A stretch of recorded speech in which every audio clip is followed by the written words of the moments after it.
The wind was howling at 50 miles an hour, dropping the temperature to a deadly 10 below. 18-year-old Leo Bennett had 20 minutes left to live before hypothermia stopped his heart. Then he tripped over a buried chimney.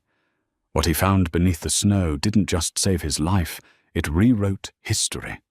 The digital clock on the microwave glowed a vibrant, mocking red, 11:59 p.m. It was December 14th. In exactly 1 minute, Leo Bennett would officially turn 18. For most teenagers, this milestone meant freedom college applications and a step into adulthood. For Leo, it meant a death sentence. Standing in the cramped kitchen of the only home he had ever known in Oak Haven, Pennsylvania, Leo clutched a garbage bag filled with 3 pairs of jeans, a few faded flannels, and a framed photograph of his mother, Sarah. She had passed away from aggressive pancreatic cancer just 6 months prior. With her gone, the house and Leo's fate fell completely into the hands of his stepfather, David Rollins. David was a bitter, calculating man who managed a local logistics company. He had never liked Leo, viewing the boy as a financial drain and a lingering ghost of Sarah's past. As the microwave clock clicked to 12 a.m., David walked into the kitchen, a freshly lit cigarette hanging from his lips. "Happy birthday," David sneered, his voice devoid of any warmth. He tossed a set of keys onto the counter, his own keys making a point. "You're a legal adult now, which means you're officially a trespasser in my house. Get out." Leo stood frozen, the harsh, fluorescent light buzzing overhead. "David, it's 10 degrees outside. The snowstorm is supposed to dump 2 feet tonight." "Not my problem," David replied, pulling his phone from his pocket. "I already spoke to Officer Miller at the precinct. He assured me that as the sole owner of this property, I have the right to evict an adult non-tenant. If you aren't out that door in 2 minutes, I'm calling dispatch and having you dragged out in handcuffs." There was no arguing. The cold, hard reality was that David had spent the last 6 months legally transferring all of Sarah's assets into his name, leaving Leo with nothing but the clothes on his back.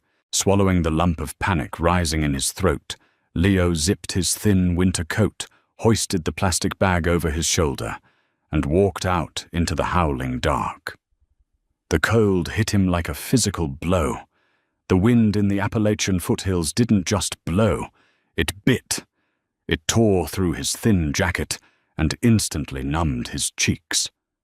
Within 10 minutes of walking down the unlit county road, Leo realized the grim reality of his situation. Oak Haven was a small town. The nearest homeless shelter was 20 miles away in the city of Crestmont. He had no car, no money, and a phone battery hovering at 12%.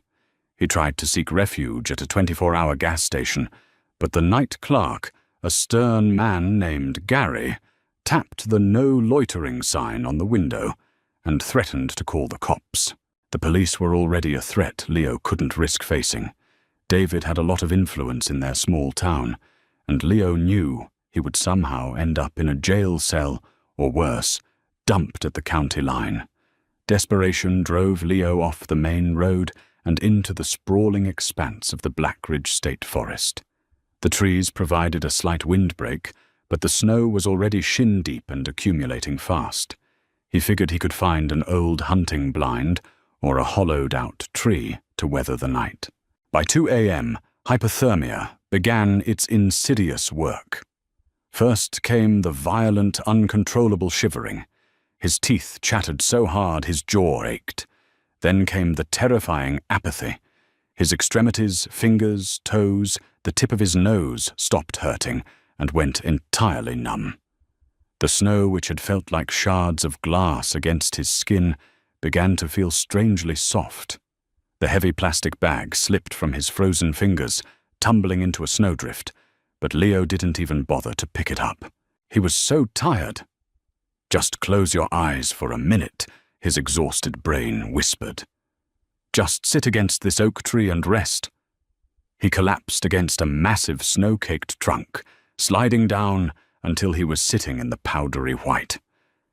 The world around him started to blur, the howling wind fading into a muffled, distant hum. His vision tunneled, but as he let his head fall forward, something hard and unnatural stopped his foot. It wasn't a root. It was too perfectly straight, too metallic. Leo forced his heavy eyelids open and sluggishly kicked at the snow. His boot struck it again. A dull clink resonated. Driven by a primal final surge of adrenaline, Leo dug with his bare, frost-bitten hands. He uncovered a rusted iron pipe sticking out of a mound of snow. A chimney pipe. He wasn't sitting against a mound of earth. He was sitting on a roof. The blizzard of '78, combined with decades of overgrowth and the current storm, had effectively buried a structure built into the side of the ravine. Leo scrambled backward, sliding down the steep embankment of the snowdrift until his boots hit solid wood. It was a door half-rotted and jammed tight. With the last ounce of his fading strength, Leo threw his shoulder against the frozen wood. Once. Twice. On the third strike, the hinges shrieked. The wood splintered, and Leo tumbled forward into pitch-black darkness out of the wind. The silence inside was deafening. The air was stale, smelling of dry rot, ancient dust and pine needles, but it was gloriously, miraculously still. The wind howled furiously outside, but it could not reach him here. Leo lay on the dirt floor, gasping for breath, his body shaking violently as the ambient temperature, perhaps a marginal 25 degrees, felt like a tropical wave compared to the sub-zero hellscape outside. He patted his pockets with numb, clumsy fingers and managed to pull out a cheap plastic lighter he used for lighting the grill back home. He struck it. The small flame illuminated his immediate surroundings. He was in a single-room cabin, no larger than a standard garage. It was built directly into the hillside, which explained why it was so well hidden and insulated. The walls were constructed of thick, hand-hewn logs. To his right was an old, rusted cast-iron wood stove, connected to the pipe he had tripped over. But it was what surrounded the stove that caught his attention. Stacked neatly against the stone backing was a cord of dried split firewood. Tears of pure relief froze on Leo's cheeks. He crawled toward the stove, grabbing handfuls of dry, brittle moss that had grown through the wall logs, and shoved it inside the iron belly. He piled on smaller twigs, then medium logs. He struck the lighter. It took 3 agonizing attempts, his frozen thumb barely able to turn the wheel, but finally the moss caught. A tiny orange flame flickered, then grew licking at the dry wood. Within 10 minutes, a roaring fire crackled in the stove, radiating a life-saving heat that slowly thawed Leo's frozen limbs. The pain of the blood rushing back into his fingers and toes was excruciating, a burning agony, but it meant he was alive. He dragged a rotting, moth-eaten armchair closer to the stove, curled into a tight ball, and let exhaustion pull him into a deep, dreamless sleep. The daylight discovery. Leo woke with a start, coughing, as a plume of smoke escaped the stove. Thin beams of morning sunlight pierced through the cracks in the splintered front door, illuminating the dust dancing in the air. He sat up his joints, screaming in protest. He was alive. He had survived the night. Now, by the light of day, Leo could truly take in his surroundings. The cabin looked like a time capsule. Dust coated everything in a thick grey blanket. There was a small cot in the corner, a wooden table with a single chair, and shelves lined with rusted tin cans. Beans, peaches, condensed milk, all long past edible. On the table sat a kerosene lantern and a thick, leather-bound book. Leo approached the table. He blew the dust off the cover of the book. It wasn't a book. It was a ledger. He opened the brittle, yellowed pages. The handwriting was elegant, written in fading fountain pen ink. April 12th, 1984. The township has no idea I am out here. If Rollins thinks he can bleed me dry and take the valley, he is a fool. I have hidden the leverage. He will never find it. Leo's breath hitched in his throat. Rollins. Could it be David Rollins's father? His grandfather? David had always bragged that his family had essentially built Oakhaven, owning vast tracts of land that made them local royalty. Leo flipped to the front of the ledger to find a name. Property of Elias Montgomery. The name struck a chord in Leo's memory. Elias Montgomery was a local legend, an eccentric, wealthy landowner who had vanished without a trace in the late 1980s. Rumor had it he went mad and wandered off into the woods to die, leaving his massive estate in a legal limbo that the Rollins family eventually capitalized on. Leo's heart pounded against his ribs. He read further into the ledger. The entries detailed a bitter feud. Elias and a man named Arthur Rollins, David's father, were once business partners. Arthur had embezzled funds and framed Elias for a massive local fraud, threatening to ruin Elias's name and take everything he owned. But Elias had a fail-safe. November 3rd, 1986. The final entry read, "My health is failing. The cough is worse with the cold. I cannot face the town again. But I will not let Arthur win. The real deeds to the Oakhaven commercial district, the proof of his embezzlement, and the bearer bonds, everything of true value, are secured beneath the hearth. The Rollins family empire is built on stolen ground. Let the earth keep it until a righteous man claims it." Leo slowly lowered the ledger. He turned his gaze to the cast-iron stove and the rough-hewn stone hearth it sat upon. He grabbed the heavy iron poker resting beside the stove and dropped to his knees. The hearth was made of large river stones, cemented together with crude mortar. But looking closely, Leo noticed that the large flat slate stone directly in front of the stove door had no mortar around its edges. He wedged the flat tip of the iron poker into the crack. He pushed down with all his weight. The iron groaned. The stone resisted, heavy and stubborn, sealed by decades of settling dirt. Leo repositioned the poker, finding a deeper groove, and threw his entire body weight onto the handle. With a harsh, scraping sound, the slate stone popped upward. Leo tossed the poker aside and dug his fingers under the heavy rock, flipping it over. A cloud of ancient dust puffed into the air. Beneath the stone, resting in a meticulously lined cavity of dry cedar wood, was a heavy, military-style olive-drab steel lockbox. It was locked with a heavy brass padlock. Leo didn't care. He grabbed the iron poker again, bringing it down like a hammer. The cold air over decades had made the brass brittle. On the fourth brutal strike, the hasp shattered. Leo threw open the lid. Inside, wrapped tightly in heavy waxed canvas, were several thick manila envelopes. He pulled the first one out and unspooled the string tie. He tilted it toward the morning sunlight, bleeding through the door. Inside were stacks of crisp, uncirculated $100 bills, but they weren't modern bills. They were Series 1934 gold certificates and mid-century bills perfectly preserved. There were tens of thousands of dollars here, worth significantly more today to collectors. But Leo's eyes were immediately drawn to the second, much thicker envelope. It bore the official seal of the Oakhaven County Clerk, dated 1985. He opened it, unfolding the stiff, heavy parchment inside. They were property deeds. The original uncontested deeds to over 400 acres of prime Oakhaven real estate, the exact same land that David Rollins was currently finalizing a multi-million-dollar deal to sell to a corporate developer. Attached to the deeds were bank records, signed affidavits from whistleblowers, and clear, irrefutable paper trails proving that Arthur Rollins had forged the transfer documents. The Rollins family didn't own the land.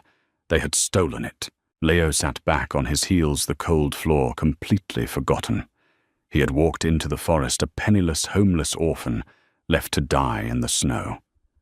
Now, holding these papers, he held the key to entirely dismantling the life of the man who had tormented his mother and thrown him out into the cold. The hidden treasure of Elias Montgomery wasn't just money. It was the ultimate weapon. And Leo Bennett was ready to go to war. Leo spent the next 3 hours carefully cataloguing the contents of Elias Montgomery's lockbox. Besides the uncirculated bills and the damning property deeds, there was a handwritten journal detailing a labyrinth of offshore accounts and safe deposit boxes in Philadelphia. The wealth hidden in this forgotten cabin was staggering, but Leo knew that raw money wouldn't save him. In Oak Haven, David Rollins controlled the narrative. If Leo walked back into town with a box full of cash, Officer Miller would arrest him for theft before sundown, and David would simply seize the evidence. He needed an ally. More importantly, he needed to get out of Oak Haven jurisdiction entirely. The wind had finally died down by mid-morning, leaving behind a blindingly white, silent world. Leo rummaged through the back of the cabin and struck gold a pair of antique ashwood snowshoes hanging from a rusted nail. He bound them to his frozen boots using strips of the waxed canvas. He stuffed the ledger, the deeds, and a few stacks of the 1934 gold certificates into his plastic bag, double-knotting it to secure his newfound arsenal. Instead of hiking back toward Oak Haven, Leo turned north. It was a grueling 7-mile trek through the Black Ridge State Forest to reach the county line and the neighboring city of Crestmont. His muscles burned and his stomach cramped with violent hunger, but the fire of retribution kept his legs moving. By 2 in the afternoon, Leo stumbled out of the tree line and onto the plowed asphalt of Highway 9. He flagged down a passing salt truck, the driver taking one look at the shivering, exhausted teenager and offering him a ride into downtown Crestmont. Leo's first stop was a local diner. He ordered a black coffee and a heavy plate of eggs and hash browns. When the check came, he tentatively handed the waitress a crisp series $19,3400 bill. The manager was called over. He held the bill up to the light, tested the paper, and looked at Leo with intense suspicion. "Where did a kid like you get an antique note like this?" the manager asked, narrowing his eyes. "This is worth more than face value." "Family inheritance," Leo said without missing a beat, his voice raspy from the cold. "Keep the change. I just need to know where I can find the best property lawyer in this city." 30 minutes later, Leo was sitting in the mahogany-paneled office of Thomas Abernathy. Abernathy was a formidable man in his late 60s, a former state prosecutor who had retired to private practice. He was known for being ruthless, principled, and completely immune to small-town politics. Leo dumped the contents of the plastic bag onto Abernathy's pristine glass desk. "I was kicked out of my house at midnight to freeze to death," Leo said, his voice steady, despite the lingering tremors in his hands. "Instead, I found the ghost of Elias Montgomery, and I want to use this to destroy David Rollins." Abernathy adjusted his spectacles, his expression shifting from mild irritation at the unannounced walk-in to absolute stunned silence. He carefully unfolded the yellowed deeds, tracing the embossed Oak Haven County seals with his index finger. He read through Montgomery's journal, his eyes widening with every page. "Good God," Abernathy whispered, leaning back in his leather chair. Arthur Rollins practically built his reputation on the ashes of Elias Montgomery. Everyone knew there was bad blood, but the police ruled Elias's disappearance a suicide by exposure. Arthur claimed Elias sold him the acreage to pay off gambling debts before he vanished. "It was a lie," Leo said firmly. "Arthur forged the transfers. It's all in the ledger." Abernathy's mind was already working at a mile a minute. He picked up his desk phone and dialed his paralegal. "Hold all my calls, pull up the current county property registry for the Oakhaven Commercial District." He looked back at Leo, his expression grim. "Leo, there's a massive complication. David Rollins has been trying to liquidate his father's assets. According to the Regional Business Journal, David is finalizing the sale of the entire Oakhaven Valley, 400 acres of commercial real estate, to Vanguard Horizon Development." "When?" Leo asked, his heart dropping. "Today," Abernathy said, looking at his computer monitor. "The signing ceremony is scheduled for 4 o'clock this afternoon at the Oakhaven Town Hall. It's a $40 million deal. Once those corporate signatures are on the paper and the money transfers untangling this fraud will take a decade of federal litigation." Leo looked at the grandfather clock in the corner of the office. It was 3:15 p.m. "Then we stop them," Leo said. Abernathy smiled, a shark-like grin spreading across his weathered face. "I've despised the Rollins family for 30 years. Let's go crash a party." The Oakhaven Town Hall was buzzing with self-important energy. The grand boardroom had been rented out for the occasion. Caterers carried trays of champagne, while local reporters snapped photos. At the head of the long oak table sat David Rollins, wearing a tailored Italian suit, looking every bit the triumphant king of his small-town castle. Opposite him sat 3 executives from Vanguard Horizon Development, flanked by a small army of corporate lawyers. David uncapped a gold fountain pen. "Gentlemen," he said smoothly, "this partnership will bring unprecedented growth to Oakhaven. My father Arthur envisioned a modern utopia for this valley. Today we make that a reality." He hovered the pen over the final signature line of the master contract. "I wouldn't sign that if I were you." The heavy mahogany doors of the boardroom slammed open, echoing like a gunshot. The room fell dead silent. Leo Bennett stood in the doorway, still wearing his dirt-stained, snow-soaked winter coat.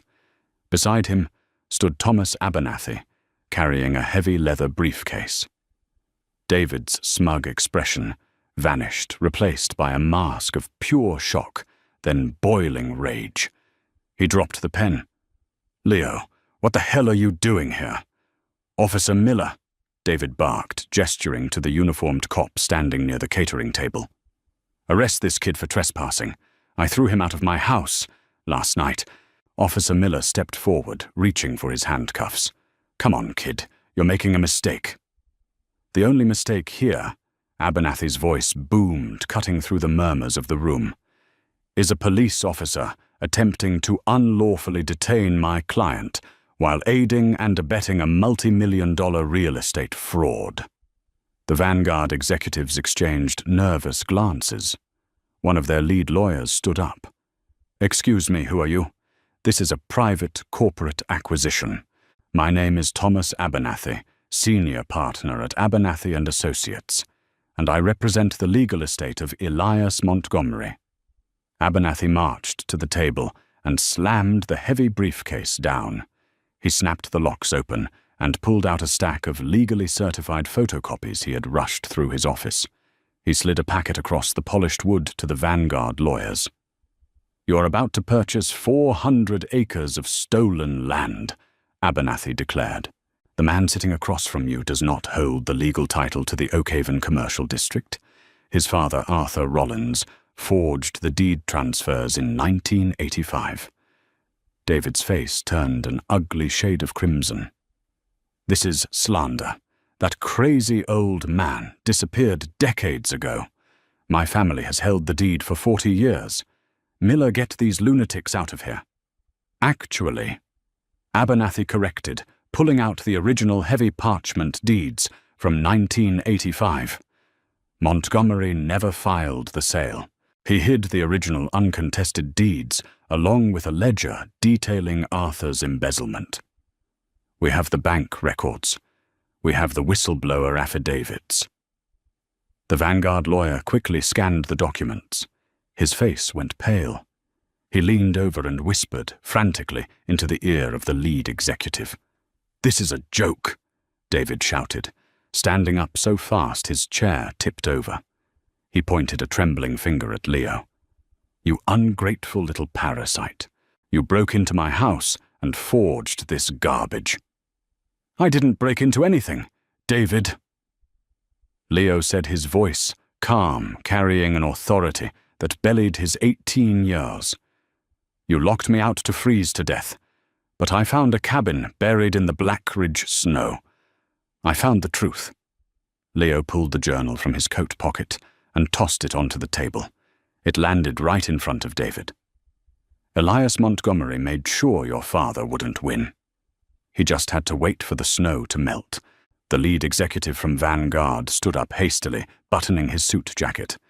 "Mr. Rollins, Vanguard Horizon Development cannot proceed with an acquisition clouded by historical fraud and active title disputes. We are terminating negotiations immediately. Do not contact our offices again."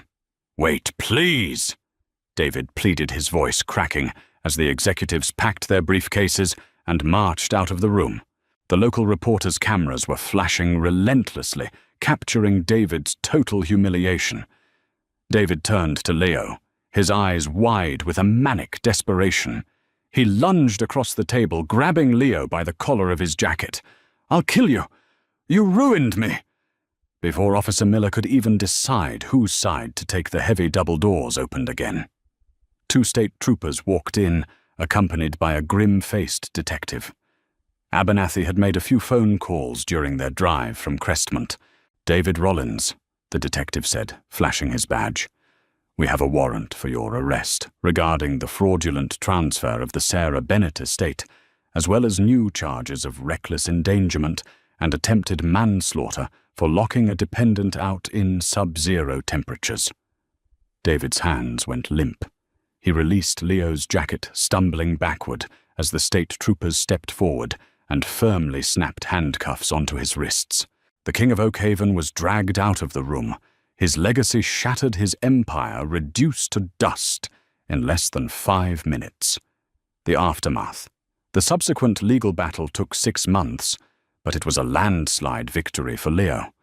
With Abernathy's expert maneuvering, the state invalidated the Rollins claim to the Montgomery estate. Because Elias Montgomery had no living heirs, and Leo was the one who uncovered the remains and the stolen property, a sympathetic federal judge awarded Leo a substantial finder's fee and heavily discounted rights to purchase back the land, using the recovered gold certificates. Leo's first act of business was formally evicting David Rollins' belongings from the house he had shared with his mother, Sarah. He stood in the kitchen where he had been handed a death sentence on his 18th birthday, breathing in the quiet peace of the home that was finally his again. But Leo didn't stop there. He sold a portion of the commercial land to a responsible local developer, generating massive personal wealth. With that money, he bought the abandoned warehouse on the edge of Crestmont. He transformed it into the Sarah Bennett Foundation, a state-of-the-art, fully funded winter shelter for the homeless, at-risk youth and anyone who found themselves out in the cold. He ensured that no one in his county would ever have to wander into a blizzard, hoping to find a hidden cabin to survive the night.